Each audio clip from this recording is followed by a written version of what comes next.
The incursion and bombardment of Gaza is not about destroying Hamas. It is not about stopping rocket fire into Israel. It is not about achieving peace.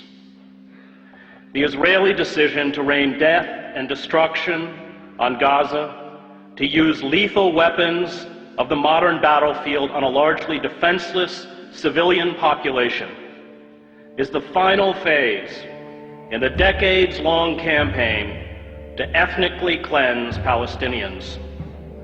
The assault on Gaza is about creating squalid, lawless, and impoverished ghettos in the West Bank and Gaza, where life for Palestinians will be barely sustainable. It is about building a series of ringed Palestinian enclaves where the Israeli military will have the ability to instantly shut off movement, food, medicine, and goods to perpetuate the misery. Privilege and power, especially military power, is a dangerous narcotic. Violence destroys those who bear the brunt of its force, but also those who try to use it to become gods. Israel uses sophisticated attack jets and naval vessels to bomb densely crowded refugee camps, schools, apartment blocks, mosques, and slums, to attack a population that has no air force, no air defense, no navy, no heavy weapons, no artillery units, no mechanized armor, no command and control, no army, and calls it a war. It is not a war. It is murder. Images of dead Palestinian children lined up as if asleep on the floor of the main hospital in Gaza are a metaphor for the future. Israel will from now on speak to the Palestinians in the language of death. Those who orchestrate such sieges do not grasp the terrible rage born of long humiliation, indiscriminate violence, and abuse. A father or a mother whose child dies because of a lack of vaccines or proper medical care does not forget. A boy whose ill grandmother dies while being detained at an Israeli checkpoint does not forget. Families who carry the broken bodies of their children to hospitals do not forget.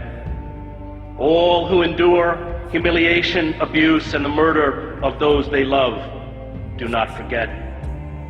This rage becomes a virus within those who eventually stumble out into the daylight. Is it any wonder that 71% of children interviewed at a school in Gaza recently said they wanted to be a martyr? The refusal by our political leaders, from Barack Obama to all but 5 members of Congress, to the major media, to speak out in defense of the rule of law and fundamental human rights exposes our cowardice and our hypocrisy. The public debate about the Gaza attack engages in the absurd pretense that it is Israel, not the Palestinians, whose security and dignity is being threatened. This blind defense of Israeli brutality towards the Palestinians is a betrayal of the memory of all those killed in other genocides in other times. The lesson of the Holocaust is not that Jews are special. It is not that Jews are unique. It is not that Jews are eternal victims. The lesson of the Holocaust is that when you have the capacity to halt genocide, and you do not, no matter who carries out that genocide or who it is directed against, you are culpable.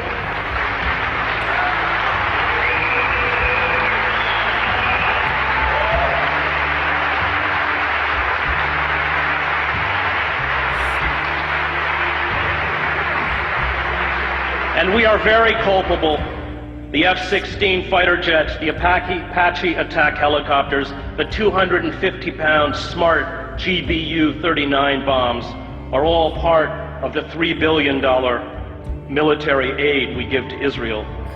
Palestinians are being killed tonight with American-made weapons. But perhaps our callous indifference to human suffering is to be expected. We, after all, kill women and children on an even vaster scale in Iraq and Afghanistan.